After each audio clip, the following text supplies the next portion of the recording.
Армысыздар, құрметті қауым. Біздің Солтүстік Қазақстан облысының Сәбит Мұқанов атындағы әмбебап кітапханасының тіркелушілері, көрермен қауым. Бүгін біз Сәбит Мұқановтың 120 жылдығына орай басылып шыққан «Қазақ қауымы» атты кітаптың тұсаукесерін, таныстырылымын өткізгелі отырмыз. Яғни бұл кітаптың қысқаша тарихына тоқтала кетейін. Енді бұл кітап ең алдымен 1974 жылы «Қазақ қауымы» деген атпен шыққан болатын.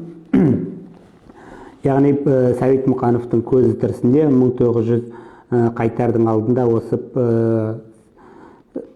Сәбит Мұқанов қазақтың болмысына, мәдениетіне, тіліне байланысты өз ойларын жинақтап жазған екен. Осы кітапты баспаға беріп 1974 жылы шыққан болатын.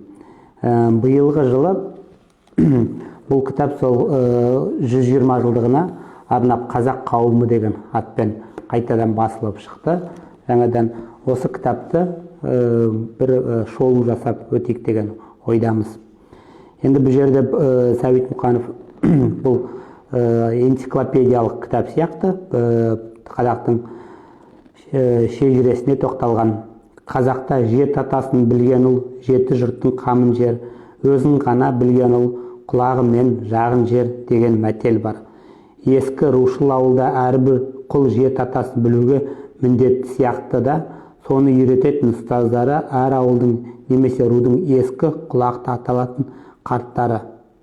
Сондықтан да қазақ есік алды төбе болса, ерттеп қойған атпен тең, ауылыңда қарт болса, жазып қойған хатпен тең деп, бұрынғы қариялардың мынау ауызша айтуымен біздің тарихи шежірелеріміз жазылып отырған.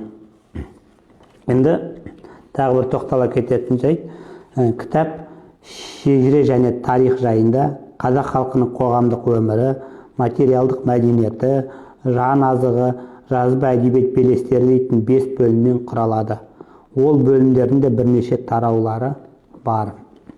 Енді мына жерде автордың бір ойларына көз жүгірте кетейік. 15 ғасырдың аяғында, 16 ғасырдың басында өмір сүрген және дүние жүзіне әйгілі тарихи Рашид кітабының авторы Мұхаммед Хайдар Дулати өз тұсындағы көшпенділердің өмірін сипаттағанда, біз далалық тұрғындармыз. Бізде таңданарлық ерекше қымбат нәрселер жоқ. Біздің бар байлығымыз жылқы, оның еті азығымыз, терісі киіміміз. Біз үшін ең татымды сусын жылқы сүтінен жасалатын қымыз. Біздің жерімізде бау-бақша да, қысқы жайлы үйлер де жоқ. Біздің көрер қызығымыз мал бағу ғана дейді. Яғни Сәбит Мұқанов бұрынғы мынау қазақтың болмысына, тарихына байланысты көп тарихи кітаптарды қопарып, ақтарып, соны бір жүйеге келтіріп отырған. Тағы бір жерде айтылып кеткен, бұл жерде көңіл бөлетін тағы бір жай, Орта Азияны, қазақ даласын аралаған саяхатшылардың түркі сөздерге, әсіресе есімдерге тілдер келе бермейді де, көбі жаңылыс немесе өз тілдерінің заңына сәйкестендіре жазған. Олардың түп нұсқасын айыру қиынға соғады. Мәселен, қытайлар түркі дегенді тюгу деп, қаңлы дегенді кәнгу деп, қырғыз дегенді килкиси деп бұзып жазады. Орта Азияны жалауға әзірленген арабтар әуелі саяхатшы түрінде тыңшыларын жіберіп, олар жергілікті географиялық атауларды немесе есімдерді өздерінше атаған. Мысалға, оқыс аталатын аударманы Жихун, Яқсарт, сырт жағы дегенді білдіреді. Сырдарияны Сихун деп, отырар қаласын Фараб деп келген. Көне грек саяхатшылар да осы тәртіптен аса алмай, Орта және Орталық Азияның жерлеріне, мекендеріне, ру тайпаларына өздерінше бұрмалаған аттар қойған. Мәселен, көшпелі сақтарды Скифи, түркілерді Массағат, Бесатаны Печенеги деп атаған. Яғни қазақтың шығу тарихына көңіл бөлген, зерттеген осы кітапты. Тағы бір тоқтала кететін жайттар бар. Сәбит Мұқанов енді өздеріңізге білесіздер, қазақ әдебиетінің классигі деп айтаймыз.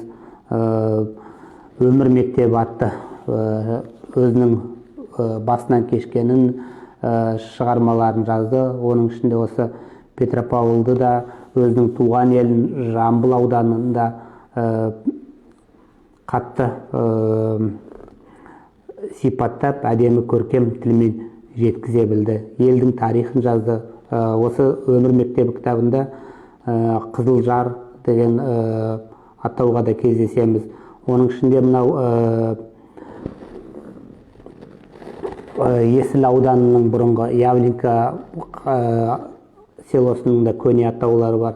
Яғни өмір мектебін ашып қарасаңыздар, біраз облыстың, қаланың бұрынғы 20-шы жылдардағы көз алдарыңызға елестетуге болады. Мынау тілге байланысты да бір ойларын жазған екен, соңында бір қысқаша тоқтала кетейін. Дегенмен қазақ тілінде де көрші тілдердің әсері жоқ емес. Мысалы, соғда заманынан қалған Иран сөздерінің, Шыңғыс ордалары кезінен қалған моңғол сөздерінің, ислам діні тарағаннан бері кірген араб сөздерінің элементтер қазақта да бар. Бірақ қазақтар ол сөздерді өз тілінің үндестік сингармонизм заңына бағындырып, Иранның пешене, маңдай деген сөзін бесене, ромал, бес түрткіш деген сөзін батуа, құрбан сөзін құрмалдық, рузаны ораза деп айтты. Қатын қалаш, тоқты торым, бала шаған дегенді қос сөздердің екінші қосағы қалаш, торым, шаға дегендер моңғолша атаулар. Яғни біздің тіліміз моңғолдың шапқыншылығынан кейін, мынау ислам халифатының, арабтардың келуімен, ислам дінінің келуімен қазақтың сөздері сол мәдениеттің кірме сөздерін бойына сіңіріп отырған. Мен орысша, моңғолша сөздік аталатын кітапты құрастырғанда мағынасы қазақ пен моңғолға ортақ 1000-ға жуық сөздерді ұшыраттым. Иран тілінен келген қар, гар, шы, жұрна қазақ тілінде өте көп сөздер жасауға себеп болған. Яғни мысалы, саудагер, қаламгер, зергер, дәрігер, сайыпкер, мұрагер, айлакер, тағылар. Яғни осы жердегі гер, кер сөздері, яғни Иран тілінен келгенін де біз біліп отырмыз. Бұл жұрнақтардың біразы қазақтың сауда, мұра сияқты байырғы сөздеріне жалғасады. Біразы араб, Иран сөздеріне жалғасады. Мысалы, зер Иран тілінде алтын, зергер алтыншы, арабша хұна, гүнах, қазақша күнәкар, айыпты тағылары осы Иран сөзінен келіп отыр. Яғни бұл бізге 10-шы ғасырда ислам дінінің келуімен байланысты. Яғни осындай Сәбит Мұқановтың көптеген ойлары жарылған, шаруашылық жайында жарылған, қазақтың болмыс бітімі, яғни түсінуге болады.